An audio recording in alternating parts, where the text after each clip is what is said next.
14 তারিখ দিবাগত রাত যখন আসবে তো তোমরা দিনের বেলাতে রোজা রাখবে এবং রাত্রির বেলাতে আল্লাহর ইবাদত করবে। বলে কেন? বলে ওই দিন যখন সূর্য অস্তমিত যায়, সূর্য অস্তমিত যাওয়ার সঙ্গে সঙ্গে মহান আল্লাহর আজকে রহমত প্রথম আসমানে নাজিল হয়।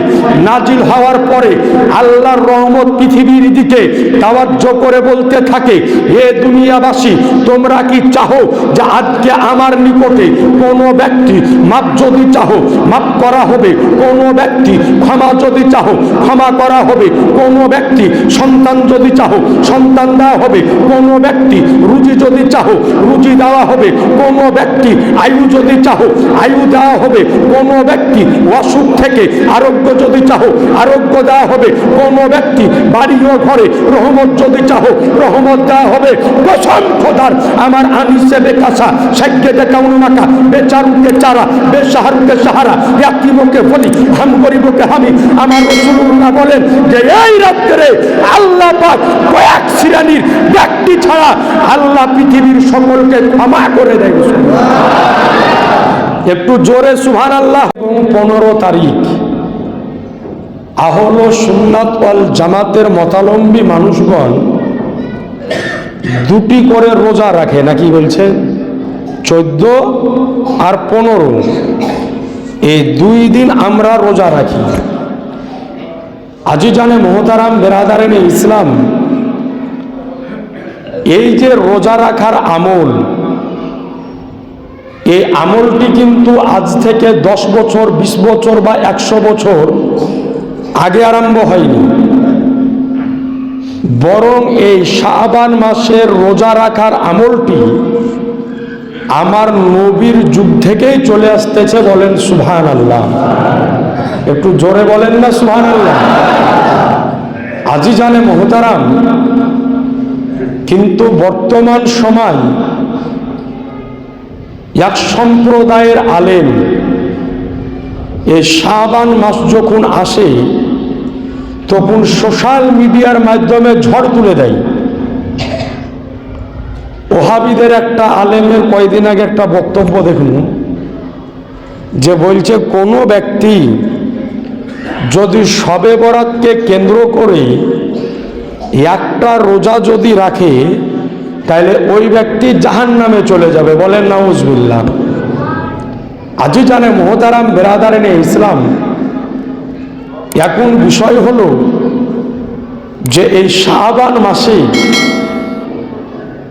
আমরা যে রোজা রাখি, একটা কথা সকলেই মনে রাখবেন যে আমরা আহলে সুন্নাত ওয়াল জামাতের মানুষ, হানাফি মাযহাবের মানুষ। ব্রাদারেন ইসলাম, মসজিদে 500 টাকা ধরেন, এটা মসজিদে আমাদের যতগুলি আমল আছে কোনো আমলই কিন্তু হাদিস ও কোরআনের বিপরীতে নয়, বরং হানাফি মাযহাবের যতগুলি আমল প্রত্যেকটা আমল হাদিস কোরআন ও ইজমা কিয়াসের পক্ষে রয়েছে। জোরে বলেন সুবহানাল্লাহ। আজিজানে মোহতারাম বেরাদারেন ইসলাম, তো এই যে শবে বরাতে অর্থাৎ শাবান মাসের 14 ও 15 তারিখ আমরা রোজা রাখি এবং 14 তারিখে দিবাগত রাত্রিতে অনেকে রাত জাগরণ করে আমরা ইবাদত করি, যদিও পুরুষরা কম করে মেয়েরা বেশি করে। তো এই যে আমল, এই আমলটি দিনের বেলায় রোজা রাখা এবং রাত্রিবেলাতে আল্লাহর ইবাদত করা, এটা শুধুমাত্র আমাদের পক্ষ থেকে নয়, বরং এটা করার হুকুম স্বয়ং আমার নবী দিয়েছেন। বলেন সুবহানাল্লাহ। আজিজানে মোহতারাম বেরাদারেন ইসলাম, সময় খুব সংক্ষিপ্ত, একটি মাত্র হাদিস শরীফ আজকে আপনাদেরকে দেখাবো যে এই যে আমরা আমলটা করি এটা হাদিসে আছে না নাই। আজিজানে মোহতারাম বেরাদারেন ইসলাম, আমার হাতে যে কিতাবটি দেখছেন এটার নাম হচ্ছে সুনানো ইবনে মাজাহ। শিয়া 6টা কিতাব, বুখারী, মুসলিম, তিরমিজি, আবু দাউদ, নাসাই, ইবনে মাজাহ, এই 6টা কিতাবের মধ্যে শিয়া 7টার অন্যতম একটা কিতাব, এর নাম হচ্ছে সুনানো ইবনে মাজাহ। যে আপনার 146 পেজের মধ্যে হাদিসটি অনয়ন করেছেন ইমাম ইবনে তিরমিজি রহমাতুল্লাহ আলাইহি। হাদিস নাম্বার হলো 1388। এই হাদিসটি সুনানো ইবনে মাজাহ ছাড়াও আমার জানা মতে কমবেশ 14টা হাদিসের কিতাবে রয়েছে, বলেন সুবহানাল্লাহ। এই তো সুনানে ইবনে মাজাহ। হাদিসের রাবি হযরতে আলী রাদিয়াল্লাহু তাআলা আনহু, তিনি বর্ণনা করেন ওয়ান আলী ইবনে আবি তালিব قال قال رسول الله صلى الله عليه وسلم واذا كانت ليله نصف من شعبان فقوموا ليالها وصوموا نهارها فان الله ينزل فيها الغروب الشمس والى السماء الدنيا فيقول فيقال আলা মিন মুস্তাগফিরু ফাগফির লাহু ওয়ালা মুস্তাগফিরু ফাআরজুকুহু। একটু জোরে বলেন সুবহানাল্লাহ। হযরতে মাওলাই আলী মুশকিলে কুশা হায়দারে কাররার শেরে খোদা হযরতে আলিয়ে মুর্তজা রাদিয়াল্লাহু তাআলা আনহু, তিনি বর্ণনা করেন যে নবী আমার বলেছেন, যখন শাবান মাসের 14 তারিখ আসবে, অর্থাৎ নিসফে শাবান, অর্থাৎ মাসের অর্ধেক যখন হবে, তো তোমরা কি করো? তো নবী আমার বলেছেন যে কুমু লায়ালাহা, অর্থাৎ তোমরা রাত্রি বেলাতে দাঁড়িয়ে দাঁড়িয়ে আল্লাহর ইবাদত করো। একটু জোরে বলবেন না সুবহানাল্লাহ। এরপরে নবী আমার বলেন ওয়াসুমু নাহারাহা, এবং দিনের বেলাতে তোমরা রোজা রাখো। জোরে বলেন সুবহানাল্লাহ। তো নবী আমার বলেছেন যে যখন নিসফে শাবান যখন আসবে, অর্থাৎ শাবান মাসের 14 তারিখ দিবাগত রাত যখন আসবে, তো তোমরা দিনের বেলাতে রোজা রাখবে এবং রাত্রির বেলাতে আল্লাহর ইবাদত করবে। বলে কেন?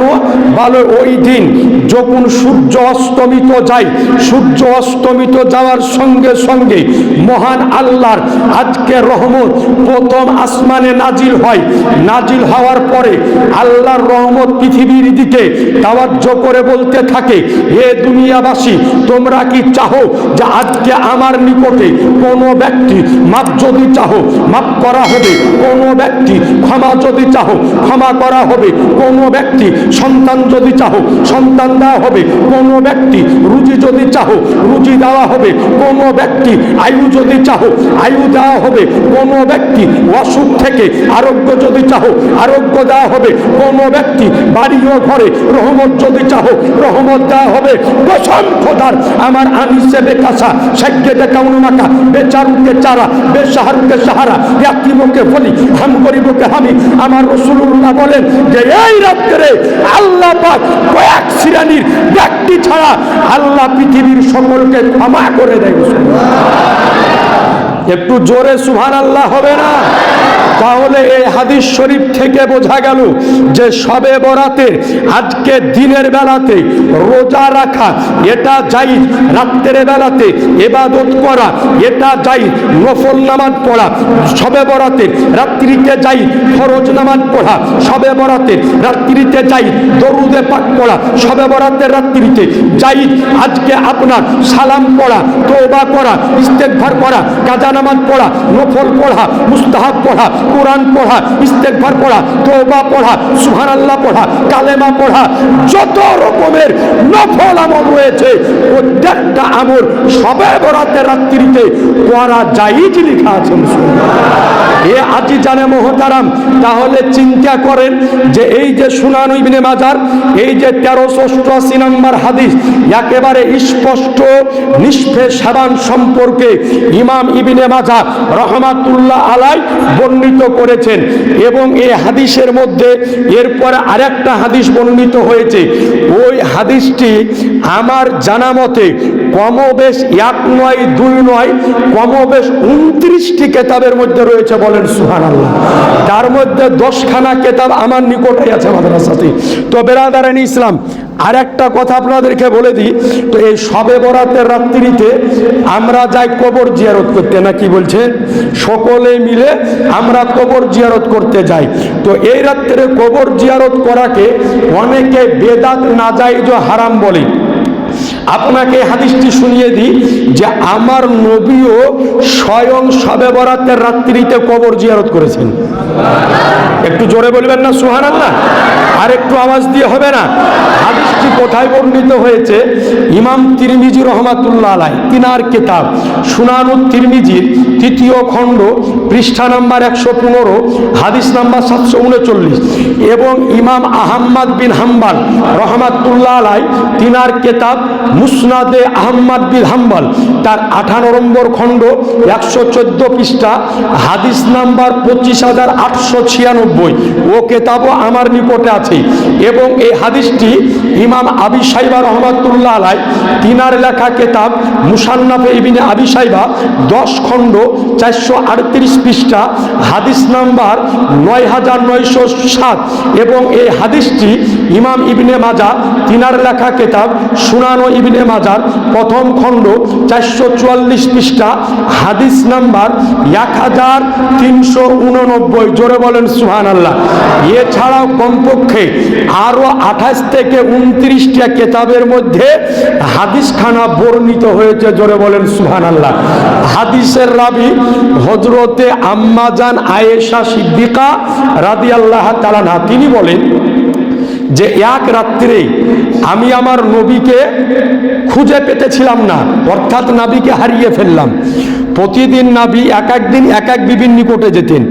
আজ যেতেন এক বিবির নিকটে, কালকে থাকতেন আরেক বিবির নিকটে, এইভাবে নিয়ম করে করে নবী আমার বিবিদের নিকটে যেতেন।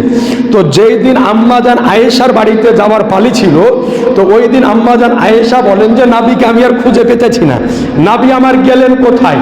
তো তিনি বলেন যে মধ্যরাতে তাকে আমি বিছানায় দেখতে না পেয়ে এই সময় আমি ঘর ছেড়ে গিয়ে বের হয়ে গেলাম। তো বলে আমি ঘর ছেড়ে নবীকে খোঁজার উদ্দেশ্যে বের যখন হলাম, তো রব্বে কাবার কসম, আমি যাওয়ার পরে আমার নবীকে জান্নাতুল বাকির কবরস্থানে পেলাম। বলেন সুবহানাল্লাহ। অর্থাৎ জান্নাতুল বাকি কবরস্থানে আমি পেলাম।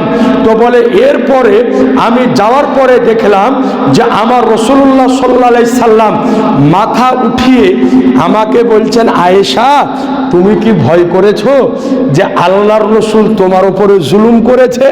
অর্থাৎ আজকে তোমার ঘরে আমার থাকার পালি, কিন্তু তোমার ঘরে যাইনি, এর মানে তুমি কি ভয় করেছো?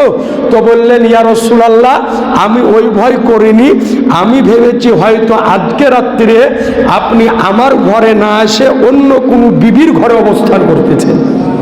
একটু জোরে বলেন সুবহানাল্লাহ। তো হযরতে আম্মা জান আয়েশা সিদ্দিকা রাদিয়াল্লাহু আনহাকে নবী আমার বলছেন, আয়েশা তুমি জানো আজকের রাত্রি কোন রাত্রি? তো আম্মা জান আয়েশা বললেন, ইয়া রাসূলুল্লাহ আপনি বলেন। তো নবী আমার বললেন, আয়েশা শোনো, আজকে হলো শাবান চাঁদের 14 তারিখের দিবাগত রাত্রি। একটু জোরে বলেন না সুবহানাল্লাহ। বলে শোনো আয়েশা, আজকে রাত্রিতে আল্লাহর রহমত প্রথম আসমানে অবতীর্ণ হয় এবং বনি কালিবের গোত্রের যে বকরি আছে, ছাগল আছে, তাদের শরীরে যেই পরিমাণ পশম এবং লোম আছে তার অধিক পরিমাণে বান্দা বান্দিকে আল্লাহ এই রাত্রে ক্ষমা করে দেন। তাহলে হাদিস থেকে বোঝা গেল যে আমার রাসূলুল্লাহ স্বয়ং এই শাবান মাসের 14 তারিখের রাত্রিতে নবী আমার নিজে জান্নাতুল বাকিতে নিজে কবরকে জিয়ারত করেছে। বলেন সুবহানাল্লাহ। এখন কোনো যদি ব্যক্তি বলে যে নবী গিয়েছেন একাই, তোমরা দল বেঁধে কেন যাও? না কি বলছেন, নবী গিয়েছেন একাই, তো তোমরাও একা একা যাও, দল বেঁধে কেন যাও? আজি জানে মোহতারাম, যেই কাজ একা হালাল সেই কাজ দল বেঁধেও হালাল, যেই কাজ একা হারাম ওই কাজ দল বেঁধেও হারাম। আচ্ছা বলেন, মদ খাওয়া হালাল না হারাম? একটু জোরে বলেন না। আচ্ছা, একা একা খাওয়া হারাম না সবাই মিলে খাওয়া হারাম? সব রকমই, একা একা খাওয়াও হারাম, সবাই মিলে খাওয়াও হারাম। সকালেও হারাম, দুপুরেও হারাম, রাতেও হারাম, দিনেও হারাম, বাড়িতেও হারাম, দোকানেও হারাম, মঠেও হারাম। মদ যেই জায়গায় খাবেন সেই জায়গাটি হলো হারাম, কিন্তু কিন্তু আজি জানে মোহতারাম, বলার উদ্দেশ্য হলো এটাই যে যখন বলবে যে নাবি গিয়েছেন একা একা জিয়ারতে, তোমরা কেন দল বেঁধে যাও, তো তাকে বলবে যে তাকে আপনারা উত্তর দিবেন যে বলো কোরআন মাজিদে মদকে হারাম করা হয়েছে, একা একা খাওয়া হারাম করা হয়েছে না দল বেঁধে খাওয়া হারাম করা হয়েছে? তো কোরআন মাজিদে মদকে মুতলাকান ভাবে হারাম করা হয়েছে, অর্থাৎ একজন খেলে হারাম এটাও বলা হয়নি, সবাই মিলে খাওয়া হারাম এটাও বলা হয়নি, অর্থাৎ বলা হয়েছে যে মদ শরাব এটা হলো হারাম, তো একা খেলেও হারাম সবাই মিলে খেলেও হারাম। আর এই রাত্রিতে নবী আমার জিয়ারতে গিয়েছেন, তো একা যাওয়াও হালাল, সবাই মিলে দল বেঁধে যাওয়াও হালাল। তো নবী আমার এটা বলেননি যে আমি একাই গেলাম তোমরাও একাও যাও, বরং নবী আমার বলেছেন, নবী আমার নিজে জিয়ারত করেছেন, তাই আমরা এই রাত্রিতে কবরকে জিয়ারত করি, বলেন সুবহানাল্লাহ। নবী আমার করেছেন তাই আমরা করি, আর কিয়ামত পর্যন্ত আমরা করতে থাকবো, বলেন ইনশাআল্লাহ। একটু জোরে বলেন না ইনশাআল্লাহ। তো যাই হোক, সামনে 3 এবং 4 ফেব্রুয়ারি মাসের 3 এবং 4 তারিখে হবে দুটো রোজা। যদি কোনো ব্যক্তি মনে করেন যে 3টি করব, যদি কোনো ব্যক্তি মনে করে যে 3টি করব, তাহলে আপনি 1, 2, 3 মানে আপনার 1 তারিখ একটা করবেন, 2 তারিখ একটা করবেন, 3 তারিখ একটা, 4 তারিখ একটা, অর্থাৎ 1 তারিখে দিবাগত রাত্রিতে আপনি ভাত খাবেন যারা 3টা করবেন, তাহলে 2 তারিখ একটা হবে, 3 তারিখ একটা হবে, 4 তারিখ একটা হবে।